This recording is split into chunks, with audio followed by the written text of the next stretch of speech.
Good morning, everyone. How are we? Are we good? So who was there for that last night? Yeah. Oh God, how beautiful was it? How beautiful was she? How elegant, how brilliant, how...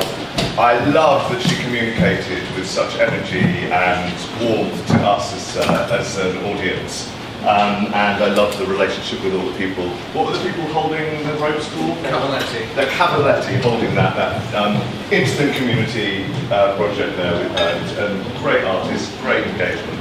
I had a lovely time. A few tears were shed. And especially when it rained, and at that point she thought, I'll bounce on a rope in the rain, just to terrify me and many of us. Anyway, hello, good morning. I'm Angus, I'm director of OutdoorArtsUK. This is part of a series called Funding Focus. It's part of our On the Road series that we do every year. This is the really busy time, obviously, for the season from, well, it has been already. And then crazily, August and September get even busier. And in fact, yesterday was the day I sat down with my husband and said, remember I love you and I'll see you in October. So this was a project that is very pleasingly funded by Arts Fundraising and Philanthropy. Hello. And so we have David Lewis, of course, 4, which is part of Arts Funding and Raising and Philanthropy, part of course 4, who funded us to do these events, which were a chance in these difficult, challenging times, I don't need to say any more than that, to look a little bit beyond perhaps some of the more conventional routes of funding, i.e. Arts Council funding. So in the nicest possible way, we've not asked the Arts Council to be on any of these panels once. So we wanted to just have a chance to take a slightly different look. And each of these, we've had one already in Bradford, we've had one in Winchester, we have another coming up in Hull. They kind of have a different angle, something to do with the, obviously we hear a little bit about the festival, who is our host, we hear a little bit about some local funding, and then we also take a broader view, and we'll have a chance to have a little bit of a chat between us, share some solutions, problems, issues, all the rest of it. And we'll sort out all our funding questions by 11:30, obviously. So we are joined by Bradley Hemmings, who's director of Greenwich and Docklands International Festival. He's going to speak first and then dash off, because you have a small matter of a festival to run, which is great. And then Adriana is from Peabody and is going to talk a little bit about a very interesting relationship, which GDIF quite specifically has with Peabody, but also a little more lately about just go to housing associations and other thoughts. And then Dave, you're going to fill in all the other gaps. Yeah, that's exactly how it's going to work. We sort of do about half an hour or so of that, and then I think we'll just go around, see who's in the room, just share any thoughts, perhaps break out into smaller groups. But let's see how that agenda goes. Every time I've set an agenda on one of these, we've not stuck to it, so I'm just going to stop it. But to begin with, I would like Bradley, because we need you to go and do good things in Greenwich GDIF, to talk a little bit about the festival. It's a patchwork of funding, I would say. Is this a fair point? And just a little bit about how that works, not to copy or replicate, but just for inspiration. I don't know, I mean, it's nice that you've invited me along here, and it's a really hard thing to talk about, because I think what we have to do with the funding model for GDIF is reinvent it from year to year to year. But probably the best thing is to take a step back first of all and explain how the company works, because the festival is the public-facing part of it that people know us by, and to which the large audiences who came, for those of you who were there last night, come and experience every year. But it's produced by a company that's there year-round, called festival.org, and that company uses the same skills and expertise in delivering the festival outside of that festival period to deliver projects and events that have to generate income for the festival. So basically, this festival that you'll see over the next 17 days operates at a massive loss because it's free. And even where it's not, like the architect, the box office income makes a minuscule impact on the bottom line. So it loses something like, what will be more than that, £250,000 a year. So that money is made up by our training activities. So, for example, we've just been commissioned by Liverpool City Council to create one of the light works that will be part of their River of light programme in October with a team of Ukrainian artists, which builds on something we worked on last year. Projects like that deliver a sub-management fee that is then fed straight back into the festival. So I know that sounds very convoluted, but that's basically the smoke and mirrors that makes up the model. So, don't think that the festival you're coming to see can possibly cover its own costs. It's a very expensive thing to deliver. But I think one of the things that has ensured its success, and you can argue with me, is that what we try to do is we try to listen and understand the place in which we're working and the aspirations of the people and agencies and organisations across Greenwich and East London who are all trying to affect different changes and objectives in different ways. I won't preempt what you're going to say about what Peabody are doing, but that's a very good example of that. But it can be quite different. For example, over at Canary Wharf, we work very directly and very collaboratively with Canary Wharf PLC, who have stood with us since 2002. They've been an incredibly long-standing and valued partner, and through that relationship we deliver the annual Dancing City programme, which is this year will be a 2-day programme of outdoor dance across the whole Canary Wharf estate. It has a kind of fantastic, I like to think, kind of al fresco European vibe to it, and the public spaces there are very accessible, which is good. That's another big value for us, as some of you may know. And I think, through all those years, they've stayed with us for different reasons. One reason is that through working with us, a high-quality programme is delivered at much less cost than if Canary Wharf were actually delivering it themselves, so that we can bring elements of our Arts Council funding and our resources to the table. But I think the other thing that's been particularly important since the pandemic for a number of partners is that imperative of driving footfall back into areas where that have been dominated by business and office use, where people are just not returning to their workplaces, that they're working from home, or the financial institutions and so on are downsizing, or in the case of Canary Wharf, actually moving out. So I think there's a sense in which what we're doing there is that a very large number of people attend Dancing City, and there's a big retailing and also a big marketing need, because there are lots of places like Canary Wharf in London. There's Battersea Power Station, there's Wembley, Westfield. There are all these kind of destination, leisure, experiential places. All of them are fighting to get people to spend their money there, and I think Dancing City is part of all of that. And we can't ever take it for granted, because all of these different partners and institutions face their own financial problems. Canary Wharf, for example, is right in the midst of one. Is quite publicly, is out there at the moment. They've got issues with institutions departing and lots of complexities in their model as well. So that's another model. And then, very in parallel to that, I suppose, this year even though, because we call Greenwich and Docklands International Festival, it might not be an obvious relationship, but since 2018 we've worked very closely with the City of London, and there are kind of strong links between this place, between Greenwich and the city, particularly around tourism and some of the cultural heritage that shares with the history of the Wren buildings.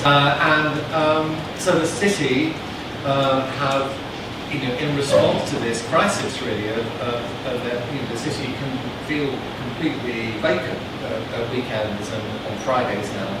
They've invested in a major commission with us for this year, which is called the Sergam, which is another large-scale aerial piece, quite different from what you saw last night. This one's an ensemble piece, but will be played on the south transept of St Paul's Cathedral, which is the first.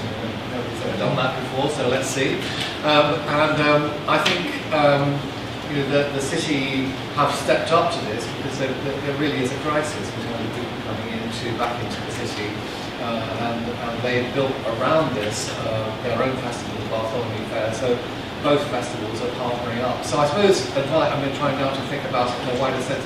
you have to, when you're working in partnership, you have to give up things. You can't be an artistic director who is the great I am. It's going to be, that's never been the way I work. I'll always start by listening first and thinking about what the local story or narrative or objective is from a partner. It's not all about financial objectives, but that's always in the layer of things that I'm thinking about as I'm making the decision. So it doesn't work here. There's not, you don't have a pot of money that says, well, that's the festival program money, go off and make it brilliant. It doesn't work like that. You have to build each project with an awareness of what the context is in which it's going to take place. And that might mean that it's completely commissioned with local artists from the ground up, or it might be that there's an inspiration from a place, or something that that is resonant for a particular place that you run with there, or it might be that there is a major anniversary or something like, I'm going back to 2018, we were thinking in that year of the Windrush anniversary, we commissioned Will Williams to make this amazing piece of Petit Song. So those kind of things are all layers in my thinking. I suppose bedrocks behind it all, talked about Canary Wharf, the city, is that we have, since we established independently in 1996, the borough of Greenwich has been there through all those different years, and we've got fundamentally, I suppose, what I would call a civic model of the festival. It actually preoccupies itself with people and place, recognises that local authorities have got a really difficult job to do to sustain people's lives in that domain. So we try to think of ourselves almost a bit like an extension of a local authority. One of the beauties of doing it outside of a local authority is you have much more agency. You don't do committees and all that bureaucracy, which would drive me, absolutely, I couldn't do it. Well, I have done it, but I wouldn't do it again. But I think they're really, really powerful and important partners. Even if your local authority is struggling, and a lot of them really are now, and don't have resources, I think the conversations you have with local authorities will help you, and local authorities and the voluntary sector organisations who inhabit civic space, those will help you to know where to go, maybe signpost toward new sources of income. Well, it's interesting that the Greenwich Fair, which is the event today, and the On Your Doorstep season as well, really the partners for that are most important are the borough, and also Without Walls, who are really, increasingly nationally, significant agency in the creation of new work, and also the delivery of it in places that are harder to reach. So we're working with On Your Doorstep. What we're doing is the programme that happens in Greenwich Fair then gets a sort of mini tour that takes it out into neighbourhoods and community settings, and that's also really good in terms of our environmental sustainability and joining things up there. So it's not that people are just coming here to do one day, or by and large we're trying to do a little more than that. But Without Walls is really important in enabling that sort of work to happen. And I would say that programme too is a comparatively recent one, because prior to the pandemic, I think we were much more focused on delivery in town centre situations, with the theory that our audience development and comms would draw audiences into central locations where people would come together, as we did last night. That's the first time we've done that in Woolwich since the pandemic. But with the pandemic, we sort of took everything apart and went hyper-local, and with socially distant performances and basketball courts and so on. And we realised in doing that there were lots of people who we weren't ever reaching. There are people who can't afford to even buy a bus ticket, from different parts of this borough to get into Greenwich or Woolwich, and wouldn't, even how much we did audience development, wouldn't make that journey. So by taking the performances to the Glidden estate, or to Abbey Wood, as we will be next week with the new show we commissioned from Simple Cypher, you're doing something that means you are doing what you're meant to do in terms of free outdoor arts. You are making it about everybody having the right to have access to free. So that's why it's important. Has there been a journey with the local authority in thinking, I'm sorry, I'm making assumptions here, but the original, get people into the busy shopping areas of Greenwich, and that's really good. But actually now there's an understanding of the importance of taking it to areas locally that aren't about driving commerce. I mean, I think there's both. I mean, this is quite I don't want to say divided, but there are so many contrasts within this one. That you're sitting in an area here where you can't even walk on the pavements for the number of tourists that are here most days of the week. It's a huge destination, global destination. There are many, many tourists in London at the moment.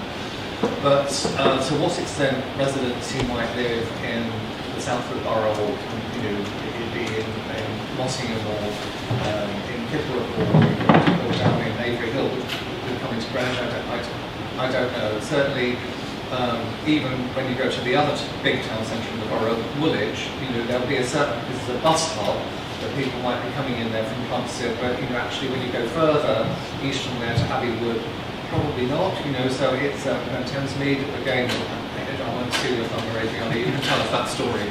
But I think yes, so the council, and in the pandemic, they were trying, I think they joined with us in thinking about both, the hyper-local was clearly the only safe way of making things happen.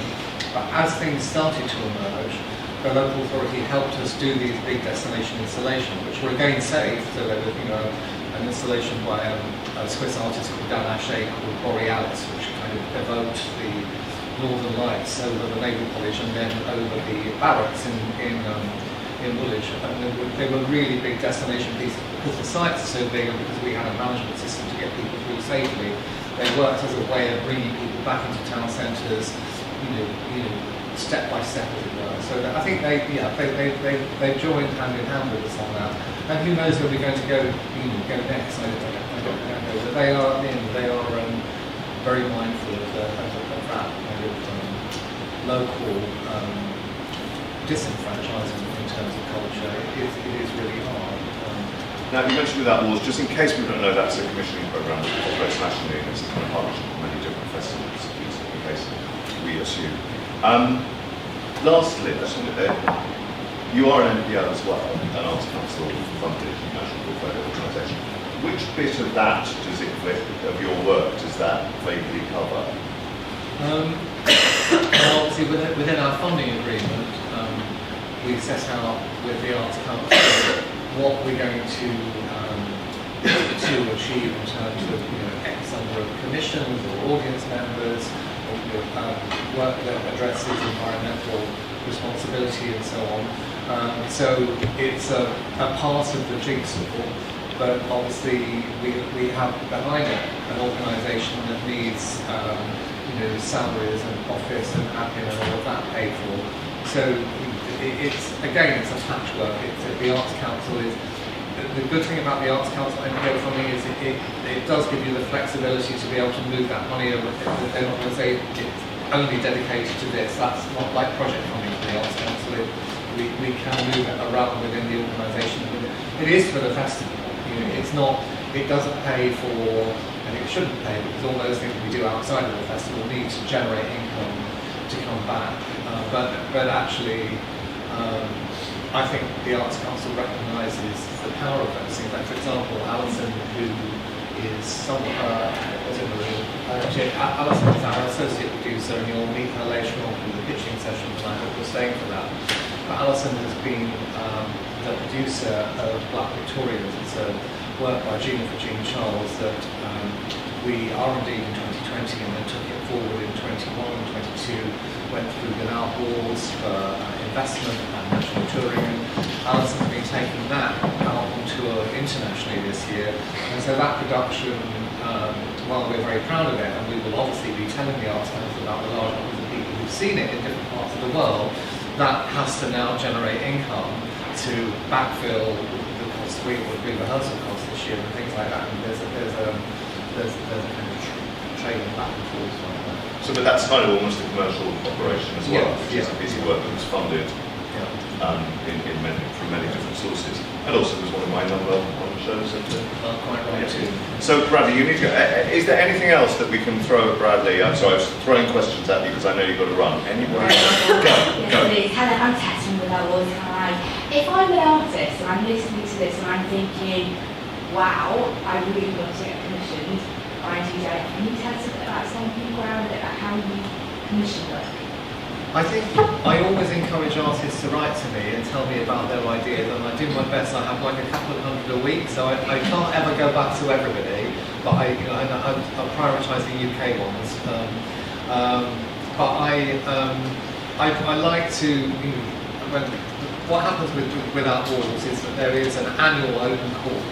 So there are a series of guidelines about the kind of work that the art and Without Walls is Arts Council funded from NPO. So those guidelines reflect what Without Walls has contracted with the Arts Council to deliver. We're going to do this kind of work, we're going to reach these different creators with these different protected characteristics, etc.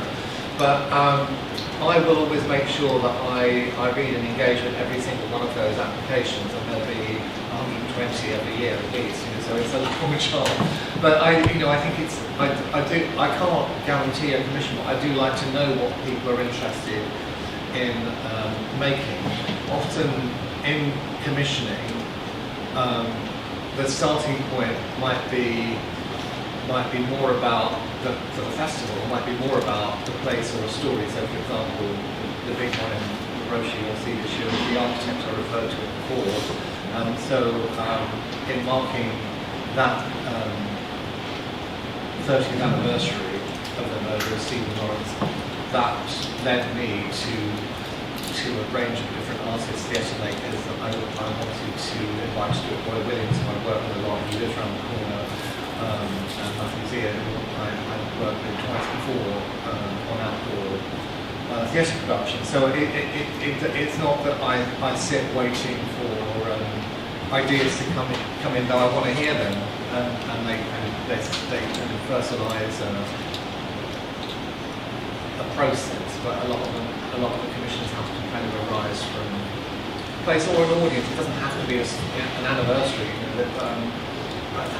I had a long-standing relationship with Simple Cypher, who are a hip-hop circus company that came out of what was then Circus Space, now National Centre, 8-10 years ago. And they came as two graduates from Circus Space, and we made a first piece of work with them, and then took them through to a new piece that went through Without Walls. And this year, because I kind of try sometimes to take a journey with artists that I think will have a strong connection with an audience, as this one does. And so that, was that helpful on that? You mentioned Stomping Ground as well. That's another. Oh yeah, that's the other. Yeah, that's live at the moment for dance makers in the room, and I know there are a couple. The Stomping Ground is. I wouldn't say it's a consortium. It's a group of producing organisations that are interested in making outdoor dance, and they are The Place, Tramway in Glasgow, Creative Crawley, ourselves, and Fabric, who are now the dance development organisation in the East and West Midlands. And we're also thrilled that from next year we're going to be working for the first time with Ollod and with the Seismograph Festival, and we've had a kind of, we've got a new international iteration within Stomping Ground. So we're currently looking for new work. The publication that's come from Seismograph has been very interesting in terms of sustainability and the environment. So that's another, we kind of pool our ideas together. I've also joined up, though nobody knows this yet, I don't remember enough to say, with Applause to make a small-scale touring piece next year as well. So it's always good to pool ideas and resources and work in connection. Cool.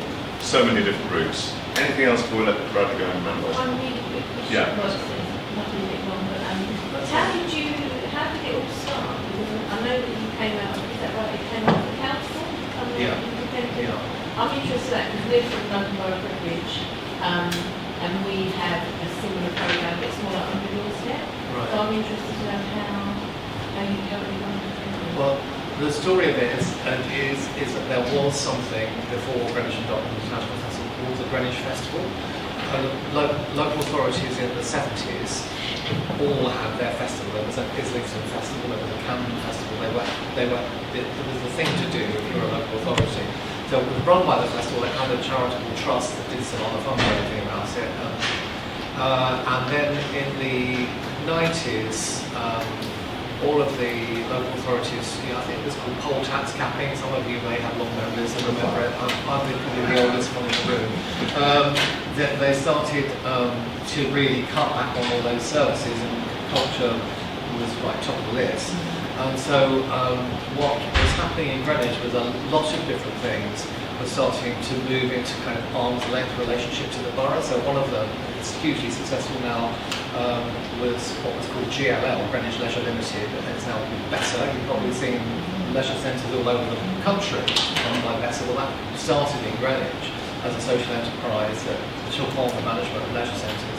So I thought, right, I see how that works. And I was working for the council as an officer. I was the arts development officer, and I thought I'd have a go because I could see the direction of travel of making Greenwich Festival into something that would stand alone as a trust. So the council, I calculated when I took it over, put £500,000 a year. That's even back then in the 90s into the festival, and taking it outside that translated into a £50,000 grant. So it was, and so the rest of it, right from the beginning, I had to work with very different partners in those days. And in those days, there was still a Woolwich Building Society who gave us a huge amount of investment over a long period of time. But that model would work. But there was somebody. So I could talk to you separately about it, but it's interesting. That's how it happened. But we were in a different world in the 90s. We were, whole tax, good lord. Yeah. Right, Bradley, thank you for your time. Really appreciate it. Let's move on to Adriana and Peabody. Perhaps you ought to just say what the organisation is, and then we'll talk about its cultural resonances, etc. If that's okay. Thank you. Yes, thanks for having me here. Apologies, I'm coming to the end of a very busy period, so kind of like post-festival cough run down this, so we'll try and not cough so much. And with a small person waiting for you. Oh, with a small person waiting for you. As I'm sure, many of us do. Life is a juggle, right? And summer holidays and everything. But, so I work for Peabody, and I have done for about 6.5 years, and it's a housing association. It's one of the largest and oldest housing associations in London, and in recent years we've started to spread out throughout the southeast. And kind of, at the core of a housing association's purpose is around providing, social and affordable housing, which makes our purpose feel, so we say we're all about people, we're all about communities, about making great places that feel welcoming and inclusive and sustainable, and it's very much kind of like driven by that sense of community over the long term. But as costs have risen in recent years, we then also do need to build new housing, some of that which is private sale that then helps us to fund the build and the management and maintaining communities of affordable housing. So that's kind of like a big picture model of how housing associations work, but just kind of like remembering that there is that core kind of like social purpose at the heart. And one piece of kind of, inspirational nugget that always sits at the back of my head is that Peabody was actually started by an American philanthropist called George Peabody back in 1869 or something, and it was done very grandly through an act of parliament. But George Peabody said that he didn't just want to create housing for the poor, but his purpose was about creating a sense of purpose and belonging. And I was working on the Olympic Park beforehand and delivering the public art commissions and a community programme, and when I saw this job at Peabody, there was something about those two words, like purpose and belonging, that just really made me think, okay, this is something I can really get behind, and that I think is what culture just does, in what I think we all do in various different ways. So my role in Peabody is quite unique, and I don't know many other housing associations that do this. That I work in a place called Thamesmead, which is 5 minutes down the river past Greenwich. And it's just a really, really large regeneration project. So Thamesmead is a town in itself. It's like got 45,000 people. It straddles 2 boroughs, so we work both with the London Borough of Bexley and the Royal Borough of Greenwich, which I'll come on to a bit. Something that Bradley was saying around partnerships and local authorities, I think is really important. But basically, we are going to be doubling the size of the population in Thamesmead over the long term. So Peabody owns about 65% of the land, so we own a lot of like the landscape, the public spaces, we own a lot of community buildings. So in some ways, we kind of work like a local authority in that sense. But we will be building new housing in phases, but like over a 20-year period. And as part of that, a cultural strategy or a cultural team was created. So I was the first to come in to a housing association as a cultural professional. You know, I've got 2 art degrees. I'm like surrounded by housing officers and architects and planners and people, customer care. And so I came in just being very aware, I had to come in very quickly, fly the flag of culture, get colleagues to understand what culture is.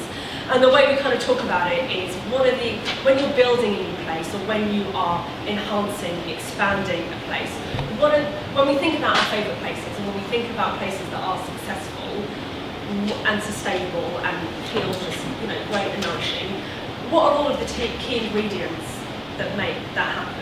And so I would just always say, look, culture is absolutely one of them. It's either a local cinema or it's a really great library, or hopefully there is some kind of festival, or there are art galleries, or there's a theatre, or But it's just thinking about all of the things that culture brings to making a place feel good. So the programme that I deliver isn't just outdoor theatre, but it's looking at that kind of cultural infrastructure. So in the 6 years that I've been in Thamesmead, I've established some artist studios, like a radio station, a new local arts organisation led by local residents. We've built a new library. We're into the second phase of like a long-term mural programme. So it's all everything you can kind of like imagine culture to be. I kind of try to draw the line of football and sport, and try to just create some boundaries, because there's just me and one other person. So that's where that comes from, and I'm lucky enough to have a budget. And I think what's important about us is that it's only a team of 2, but at least we are permanent and we are full time. Whereas a lot of other developers, which I'll come on to talk to in terms of like the wider sector, tend to develop cultural strategies and cultural plans, but they tend to feel like a little bit shorter term. But from your point of view, there are still opportunities there, which I can talk about. So I don't know if any of you were at the opening last night for GDIF, and I'm kind of going to borrow Bradley's phrase, which is this idea of like pride of place. So I think in everything that I've said, the 2 things that I always come back to when I'm commissioning or funding or like developing anything in partnership is that it's got to be about the people and it's got to be about the place. So in some sense, that might mean like very site-specific works, and most of the time it does. And it's very much about either working with local artists, or it's about creating work that is really like born out of the area and speaks to the area. Or in the terms of GDIF, there is a bit about like that profile. So Thamesmead had a very kind of deprived history. It was a brutalist. Started off as kind of like a brutalist and very utopian vision. It was built in the late 60s by the GLC. It was very much about like a new life on the Thamesmead Riviera, and living in the sky, and this new kind of beautiful dream that manifested for a short time, and then GLC disbanded, different management, years of non-investment. So it is. There are there's a lot of poverty, a lot of disadvantage, a lot of marginalised communities. So it's knowing that whatever we invest in culturally also has to at least acknowledge, and if possible try and grapple with that. So I always come at it that culture's got to make people feel good. It's got to make them feel connected. and it's got to be about the place. And I also recognise that not everybody's practices will lend themselves to that, but I guess kind of following on from what Bradley would say, it does always help if you are working on a specific piece, or if there's any part of your kind of, like thinking, even if it's like in a research and development phase, that can think about the people of a specific area, or think about even like the heritage of the place, regardless of whether you're building new housing. London has got, or anywhere in the world, that, will have layers and layers and layers of history. So it's, how can you kind of like tap into that to kind of like build the identity or the pride of somewhere local. So we work with Greenwich and Docklands because we're based in Greenwich, and from my point of view I was like, okay, we need to like rebuild the profile of Thamesmead. We need to make people both in Thamesmead and outside of Thamesmead make this feel like this is a good place, this is where good things happen. So in the early days, I'll be honest and say that it was very much about bringing the profile of the festival to Thamesmead, and starting to get people talking about Thamesmead in a good way. But then when it came to actually developing the specific pieces with Bradley, I think that's where, very astutely, Bradley has been, brilliant at listening. And even if we have taken artworks that have, already in existence, but then thought about how can we make these fit into Thamesmead, how can we make these feel relevant to local people. So I would just kind of like ask you that would be my tip, to kind of keep that in mind. In terms of just like very practical advice, so housing associations throughout do, as I say, kind of like have the social purpose. Some of them have a charitable arm, so we do have a separate organisation called the Peabody Community Foundation that run a grant programme. So have a quick Google for Peabody Community grants, and I think we run grants maybe either once or twice a year of between £5,000 to £10,000, which appreciate that for kind of like a standalone piece may not be enough, but if you think about your R&D process from a process of like engagement, or how can you work with local people, what would this do to like enrich someone's life, that I think our criteria for Thamesmead is always it's got to benefit the residents of Thamesmead, but we do kind of keep that quite broad. And then we run a specific Thamesmead community fund, which is a lower amount, it's up to £3,000, but that's where we let anybody, so like any individual can apply for that. So I would, just kind of like a quick Google. I don't know how many other kind of like housing associations around the country, do that, but they're, like I said, they kind of at least have that charitable purpose. And I would say that, for local authorities as well, it's like look at who your housing associations are, and then more broadly in terms of like the development sector. So this is, I'm like, look for hoardings, look for where the cranes are, look for where the big towers are going up. And there is this growing theme, growing kind of sense of, word called placemaking, which is still, can be explored, can be highly contested in the sense that, places already exist, so why are you making somewhere? Sometimes you're just remaking somewhere, or you're adding to somewhere.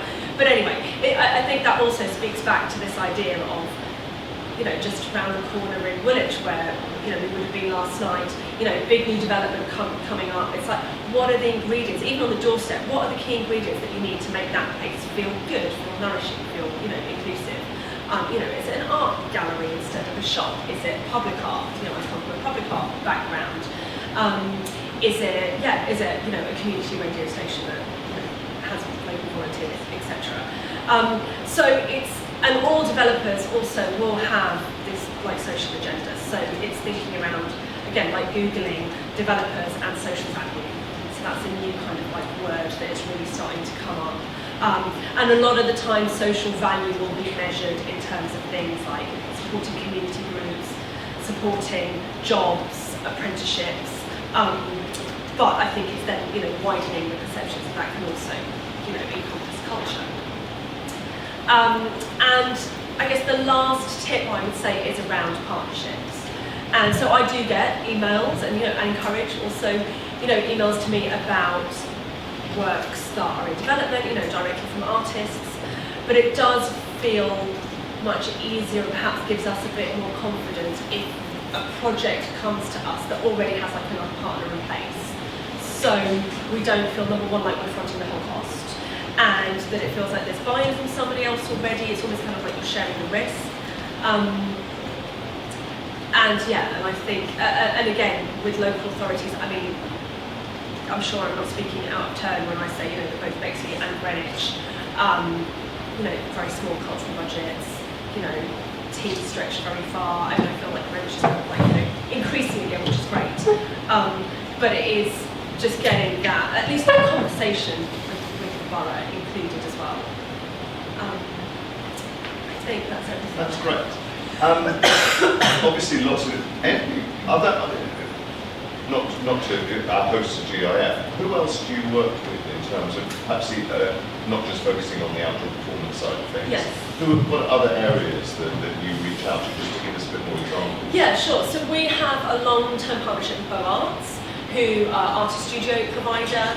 So we do that. And we also do, you know, open calls and open tenders. So I personally make sure they always get listed on arts jobs, but then we you know, publicise them through our network and other means as well. So it's always, you know, try and keep an eye out in as many different places as you can. But Arts, we had a derelict social club that needed, you know, refurbishment, quite extensive refurbishment, but we put that out on a long lease, and so we did that through, you know, a public tender. And that's how we appointed them, and so, you know, have been working with them, but it started with, you know, a building. We've put out tenders, so we run a community-led music festival. I mean, it has, you know, other things as well, but it tends to be focused around local talent and local musicians. And we've put that out to tender a few times. You know, we've worked with Emergency Exit Arts, we've worked with Sirius on it. We've run light festivals, which we've done 3 of. We work with 3 different partners for each one of those. Again, you know, putting those out to tender. And then, you know, we try where possible to support local artists as much as we can, and local, cultural partnerships. So we have the London College of Performing Arts, who are based in Thamesmead. Greenwich Dance actually moved over to Thamesmead and took a space in our new community building. So now, you know, we've got to develop, you know, a relationship with them, and responsibility in the room, you know, at our festivals and in our culture guides. So it's even if we so there's that support in kind as well, in terms of, like, you know, we try to just like promote what is there locally as well. I guess the ultimate aim, what I'm trying to do in Thamesmead long term, is kind of like build a sustainable cultural ecology. You know, it's like where people can be self-sustaining, and where, you know, we can bring funding in, and where there are spaces and year-round activity. This isn't necessarily quite your world, but what about builders? Because I used to do work with Lend-Lease, and, you know, they were on their legal obligations to build cultural structures that not all builders, let's face it, do very well, and do, dare I even say, reluctantly. Yes. Yeah. So do you have any? It's not necessarily Peabody's role. Yes. But you might. But it's very interesting that is the idea of language. So earlier I said developers. So to me, developer, builder, you know. Right. Yeah. So I would say that, you know, I'm called Lend-Lease a developer. That's probably me already drunk too much Kool-Aid. You know, I'm already like too entrenched in it. But I mean, we are actually working with Lend-Lease, you know, in. They're great. No. But I totally, you know, understand. So I mean, this starts to get a little bit technical, but there are quite often planning obligations for new buildings that are going up. And this is actually then where I've started to work in wider areas of Peabody, where we're building new buildings. So it's whether, you know, you can, and I don't know how you would do this, maybe, I don't know, Redbridge can help, but every local authority will publicly have to show what buildings have got planning permission, and as part of that planning permission often be the need for, you know, a builder to have a cultural strategy for that building. And sometimes it's very broad, and it just says they need to submit a cultural strategy, and that could manifest itself in many different ways, from a cultural space to a mural to, you know, potentially a festival. So yeah, you know, if you could kind of like get into the weeds of Googling planning conditions and then, you know, approaching builders from that aspect. And then there's increasingly a lot of freelance cultural consultants who will then go and do that kind of work for builders and help them. You know, and I've been doing some of that for Peabody in other areas. So we had a planning condition on some new buildings we were doing in Nine Elms, and I said, look, rather than a festival or a public art, why don't we turn one of the shop units into a cultural space? And so we've just actually appointed, given that to Blink Dance Theatre on a 10-year peppercorn rent with some revenue budget as well, which feels, you know, like really exciting. Again, that idea of like embedding culture into new places. So you're right. So it is a legal responsibility.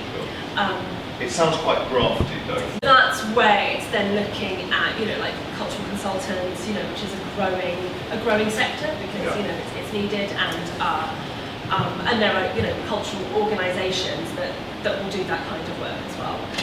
So I've worked a lot with art projects, Create. Some of those come more from like a visual arts angle, but, you know, increasingly working on like, you know, performance and music and dance. Great. There's a lot in there to think about. Thank you. And just, I don't know the developers well. Are you sort of said you weren't really aware of many others. How might we? What should we Google to find out other Peabodys in this world? So housing associations, you know, like that's kind of the key word. You know, is looking for housing associations or, you know, like charitable housing. So Peabody is actually a charity. But yeah, I would just encourage, if you're looking in a specific area, you know, even if it's like, you know, a whole city, it's, you know, go and like follow where the hoardings are, follow where the, you know, the cranes are, and also, you know, in the current climate, there is a lot of partnership everywhere. So it's very seldom that even, you know, a new block of flats is going to be built by just one person behind it. You know, there will be the developer, which will be somebody like Lemmings, which is, you know, private sector. They will have a housing association, which will do the social housing, so then they'll partner with somebody like Peabody. Then you'll have the actual builders, which is then, you know, so they are literally, you know, the people in the hard hats building the thing. You know, that they will also have social responsibilities and will have to fulfill social value obligations. So in any one building site, there's already, you know, at least I would say 3 organisations that you can kind of approach. It seems very important to get the philosophy behind it right, why you're doing it. I mean, in the way that we had, which one did we have a bid at? Winchester, the business and group bid, business and group district. And she was really, you know, she was really passionate about culture. She spoke in a lot of the terms that you do. But of course, it was all about driving people to a business area. It was a very different and the social obligation there. And kind of that language is really important to get right, which is why it's really interesting to hear your narrative, which is very similar ground, but actually a very different purpose behind it. So delving into that is really important. So it's really good for us to hear that contrast. Great. Thank you. That's really, really interesting. Let's all go. So, anything else then, like I said? Look, there's a lot in there to respond to as much as anything. But any other areas that we haven't covered, that would be great to just lay the seeds on. I'm not asking you to solve that problems, really. So what can you show us? Actually, tell us a little bit about the score and AF&P as well. Sure. So hello everyone, I'm David Johnson. I'm Director of Programmes at Course 4. We're a fundraising agency in a kind of very traditional sense, but that's not the half of the business that I'm too involved in. The half of the business that I'm responsible for is running publicly funded programmes of support, largely for the cultural sector around generating income. So we're an investment principal support organisation funded by Arts Council, Arts Fundraising and Philanthropy. You may hopefully have seen a little purple logo around. And we also run a big heritage support programme funded by the Heritage Fund, or Heritage Compass, which works with about 400 small to medium-sized heritage organisations across England. I've been there about 5.5 years now, prior to which most of my kind of arts management jobs have been in London. in South London actually, so starting off at the EEA about 2,000 years ago, and for a long time across the road in the Albany in Deptford, I was for nearly 8 years before starting in this role. So quite often performing arts based, quite often but always income generating in some way. And now we work right across the country and right across the different elements and facets of this wonderful sector as well. I absolutely love listening to you. I'm slightly obsessed with housing and arts collaborations from the Albany actually, because there's a really nice partnership between Lewisham Homes and the Albany, which is worth having a look at. It's a bit of a hybrid between sponsorship come service level agreement, and it's been going for quite a while now. It stopped when I was there. If you're interested in other stuff as well, Bolton at home do some really interesting art stuff, particularly around gathering. I think we've got a 1% programme, or did have, where they take a percentage from developers to put into cultural funds, and Clarion social housing provider in the east of England, also be broader than that, do quite a bit of community engaged funding and support for grassroots and emerging projects as well. So yeah, there was that. I've come across that. That's brilliant. What can I just talk about? Context. So what am I seeing? We're working with lots of different types of organisations, things that might be of interest to you currently. We're doing quite a big project with Tees Valley Combined Authority, supporting Scale Up in 9 festivals in their part of the world, across 5 different authorities. A brilliant part of the world, really interesting, creative place team there, led by a woman called Charlie Kemp, who is a good conversation if you ever read her about all the stuff we've been talking about, place and development and regeneration. As I said, this kind of small heritage organisations, I think often arts and culture organisations don't look at the Heritage Fund ever to support anything because they think, well, it's heritage.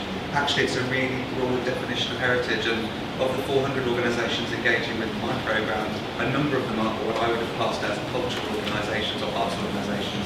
We've got dance companies, we've got independent photographers. If there's something in your work about civic pride, or if there's something about cultural heritage, or if there's something about heritage around a specific art form or practice, it might be something that the Heritage Fund are able to support, and I'd highly recommend you have a look. They've got a project grants programme not dissimilar to Arts Council England's, and their structures are slightly different. They have an engagement team in each region whose job it is to build a pipeline of applications. So the engagement team in London, well, they're London and South of that region is, are around and available and accessible to speak to. So that'll be one thing.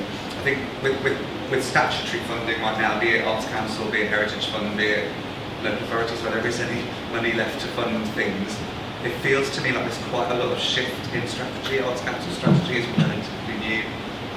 Heritage Fund have just launched a new one. National Lottery Community Fund are in the process of doing that. And I think I hear frustration about we're trying to apply for funds, and it's all about the strategy, and it's not about our work and where do we write about what we do. I can't really change that for here, unfortunately, but I would say that think about how your work furthers what they want to do. Think about, we talked about understanding the context of what those different bodies are trying to do and how you might be able to support them in achieving that.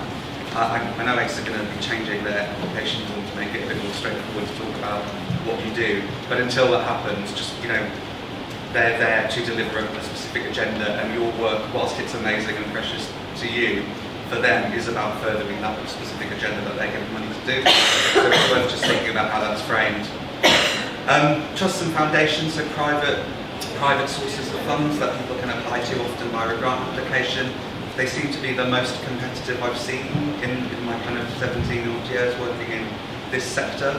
I think that's in part because of COVID, and the value of the money that they had in endowment has decreased quite significantly. It's quite a long tail often on trust and foundation recovery from a financial perspective. There are more people going for them because of all the other contextual things we've got going on around us in the world. And a number of either are starting to wind down. You might have read about MacKechnie Chase closing their foundation and starting to reprofile what they do with funding. And others are directing their funds towards individuals around cost of living and other sort of social crises and social emergencies. So it's a challenging landscape. It's still, I think, for small organisations has relatively good return on investment because you can sit and do an application process and sort of get it off. Whereas Whereas, if you wanted to develop a corporate sponsorship scheme or an individual giving campaign, it might take quite a long time. But you're having to probably obviously not double the amount of applications to get success in some parts of the country and with some funders compared to what it was, say, even 3 or 4 years ago. Individual giving, so I'm rapidly rushing through everything I can think of. Individual giving, cost of living crisis is impacting people's ability to support things they're passionate about, but it remains. And I read quite an encouraging thing from the Charity Aid Foundation report a few weeks ago about the sort of aspiration to continue supporting things people cared about hasn't changed, and it might be how they achieve that is slightly different or at a different level, but the want to support stuff is still there, and that's really reassuring, I think. I'm seeing sort of low-level giving schemes being quite robust, and people are giving regularly to organisations. They're trying to continue to do that. So that's encouraging. Relationships are absolutely crucial in all fundraising, but within individual giving, I think particularly. So doing what you'll say you're going to do if somebody gives you some money, saying thank you. It's amazing when we're all panicked and being strapped for cash, how easy it is to just go, great, I've got that in, move on to the next thing.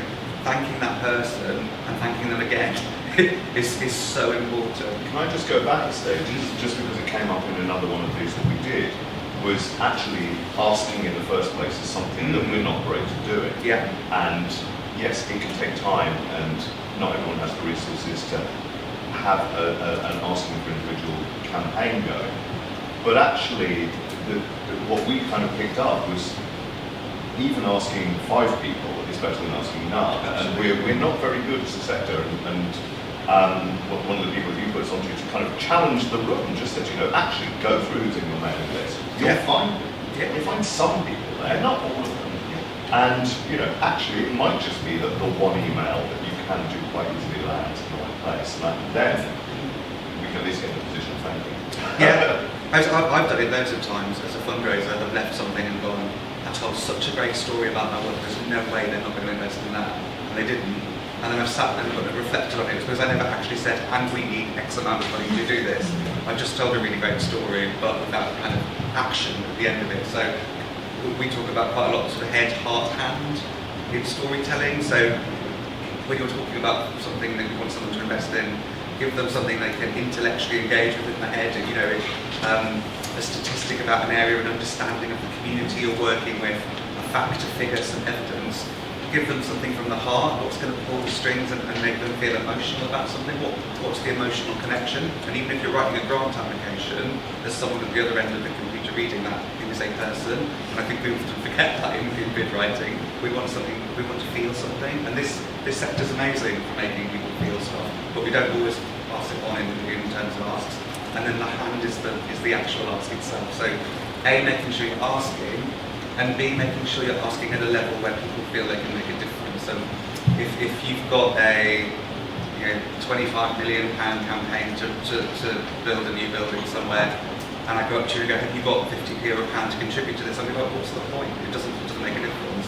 Which is why you might see big building schemes sometimes will say, we've raised X amount, we've only got 50,000 left, and this is what we need, and it makes your donation feel achievable. Similarly, if you can't get I was reading something a while ago, I think the Royal Opera House did something around saying 2/3 of our ticket price, or 2/3 of our budget needs to be supported by donations, but nobody knew what their kind of budget was, so it didn't mean anything to the world, but they changed it in saying £2 out of every £5 you spend with us goes towards X, Y, and Z, and suddenly people could contextualise that in a different way, and it had a massive impact on their ability to gather support. So thinking about telling that story, I think, is really key. I'm going to just back that up with, we do a very, very thorough newsletter that goes out to 3,000 people. And we never had join now on the bottom. And someone said, it's your best advertisement. It's the hand, isn't it? Yeah. And we put the hand on, and probably daily we get what? 1 per news, So over the course of the year, that's 25 members we wouldn't have had. Yeah. Right. Yeah. It's just because it's that we just didn't even think that we were doing the intellectual bit actually, but we weren't following it up. Yeah. It was so basic, and I keep myself. The other thing with individuals, I'm seeing lots of sort of solo practitioners is playing around with Patreon. If anybody has had a look at that, and some organisations as well. So Patreon is a kind of online membership scheme, effectively platform where you kind of put out what you do. You get fans or members or whatever you want to call them. They pay you a monthly, it's like a regular giving scheme. And when I do quite a lot of work with individual artists, and they always go, oh, but we haven't got time to be managing all that. And again, I say, look at what you have at your disposal to use as incentives for people. If people are passionate about the work they're creating, they might be really excited by the stuff that you don't think is that exciting. Images you haven't used for things. You know, and there's a musician and music maker down in Bristol who shares lyrics that he hasn't ended up using to sort of scribble on a bit of paper. That's gold dust if someone loves what you do and is really passionate. For you, it's probably sat in the back of a notebook thing, I would have been that at some point, they're sort of stacking up. So if you can think about really things that aren't going to cause you a headache to add to your list of things to do, that can be a really helpful way of producing content that's invaluable and is a reward to the person who's paying £10 a month to have access. If you jump on Zoom once every 6 weeks, once every 2 months and say, these are the things I'm thinking about creatively for half an hour, that's amazing. If I was passionate about a particular artist's practice, I'd love to hear that from the horse's mouth, so to speak. So, and you might just find it useful to get your thoughts in gear. So it can be a kind of process that's useful for you as well. I'd really recommend thinking about it. Crowdfunding? Similar thing? Or? Similar thing, really. I'm choosing, I've run good, bad and disastrous crowdfunding campaigns. The disastrous ones were always where I assumed I would stick it online. We had loads of followers on Twitter and I'd come back in 4 weeks' time and I don't get my toilet target. It was a toilet campaign. We had a load of hilarious, we spent half a day going up with hilarious puns about spending a penny and all the rest of it. It was a disaster because we relied on my humour, terrible mistake. We relied on the fact that we already had a kind of engaged following online, that they would automatically translate into donors, and they don't. Where we've done campaigns that have worked really well, we've done something every day. It's like any other campaign or money-making exercise. We've thought about, can we hold back some donations that we've got until the middle of the period when it starts to drop and there's less people and you suddenly give it a bit of a boost.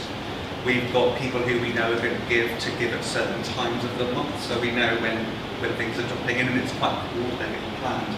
It can be really fruitful if you know how to activate your online or otherwise communities. If you're not sure how to do that, I would recommend thinking about a bit of work first to engage people and prepare them to be asked. Because actually also, if I followed a museum of cider making in Herefordshire because I particularly are interested in that content, it's sometimes a bit jarring to suddenly be, you're now in sort of crowdfunding place. I want to know that that's what's going to happen. So a bit of kind of language, content prep, I think, with communities that we're engaging with, whether online or in person, would be quite interesting.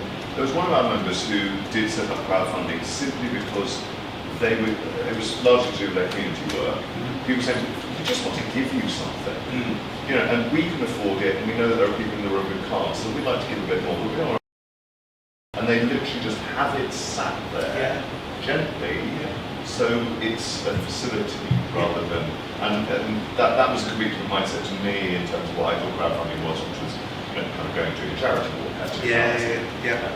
I think it can work quite well like that, and to have again, if there's one thing to take away, if I bump into you later on today and say I want to give you some money, how do I get it to you? Is there a clear mechanism to be able to do that? Do you have a landing page or a website? Have you got something set up on Facebook that I can donate to? Have you got a card reader in this context of outdoor work? Yeah, how do I get it to you? And if that is a kind of visible online platform where you can see things adding up, that's great. Again, I would suggest keeping an eye on that, because if no one's donated to it since 2012, you might be looking at, well, why should I bother, no one else is doing it? So there's something about thinking about perception when it's open on that, but I think it's a nice way of seeing. It's a bit like the old, village hall roof needs fixing, and there's a thermometer on the side and you see it moving up. It's the same concept. It's kind of spurring people on by seeing action from other people and making people want to feel included and part of something together. There's quite a lot of emerging giving circles across the country. So giving circles are much bigger in the States currently, but they're starting to come over here, where groups of people come together to pledge support towards a particular thing. The Suffolk Women and Girls Fund is a lovely example where people spend £500 a year and 250 quid of it goes into projects right now, and 250 quid of it goes into endowment for the future. And they're building a huge momentum around people who are passionate about Suffolk and opportunities for women and girls in Suffolk, etc., etc. Quite a simple concept. I wonder if there are some art-specific stuff. The Jazz Refreshed were trialling something, I think around Black Giving, so particularly to do with music. One big thing that was pointed out with the business improvement district thing was that they're obliged to pay into that. So the businesses are forced to support arts and culture, whether they like it or not. And actually, it's quite a good leverage for our individual artists to say, well, actually, you've already given by your bid, and so you may as well do more. I quite like that as a premise. I don't know if it actually works, but that was very much presented as an opportunity. It can work really well, I think, and I think certainly larger businesses don't always realise, kind of depending on who you're talking to, the intricacies of what they are or want doing from a legal obligation, and from a local authority perspective. I think there's a massive benefit to not just engaging with the culture of the local authority, but what else can it's signposting, it's economic development teams, it can reach out to different businesses you might not have come across before, housing, if it sits within the kind of local authority umbrella, lots and lots of different parts. I used to work for Hackney Council a long, long time ago, and my head of service and the culture team used to talk about absolutely important that culture was the kind of thread that connected every other bit of the local authority, whether that was education or bins or everything in between.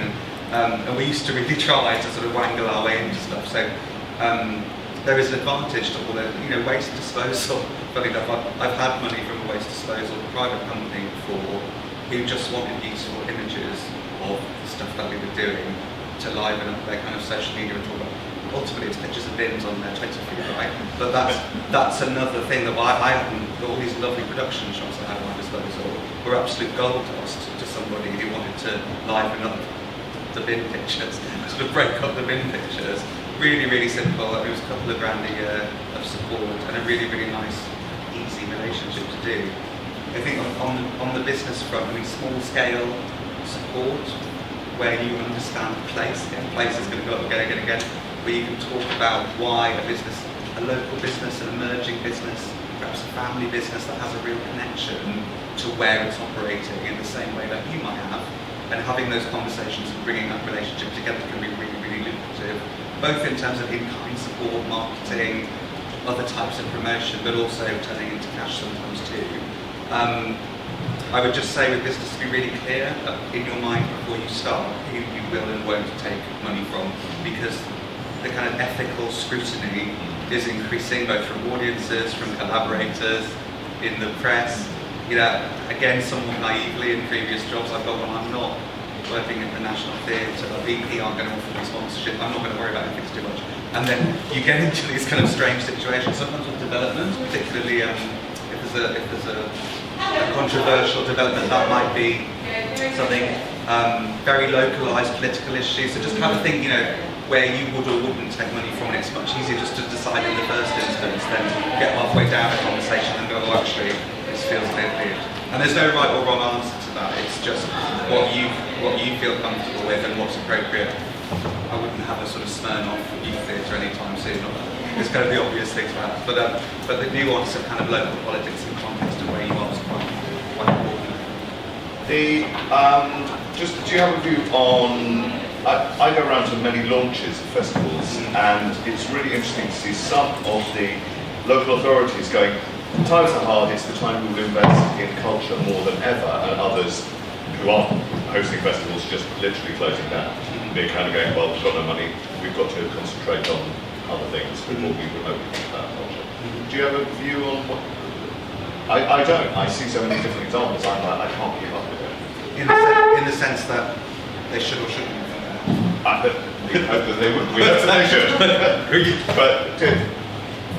it's a varying picture. I think we as a sector are not great about talking evidence of need just yet. I think we're getting better at telling stories about what we do and how that might fit with different agendas. And there's a pub discussion probably about whether you have to fit art into a different societal agenda or not. I don't think we're very good at saying why it's needed, and I spend quite a lot of time, what is the need you're impacting with what you're doing? What do you know about the communities that you're working with?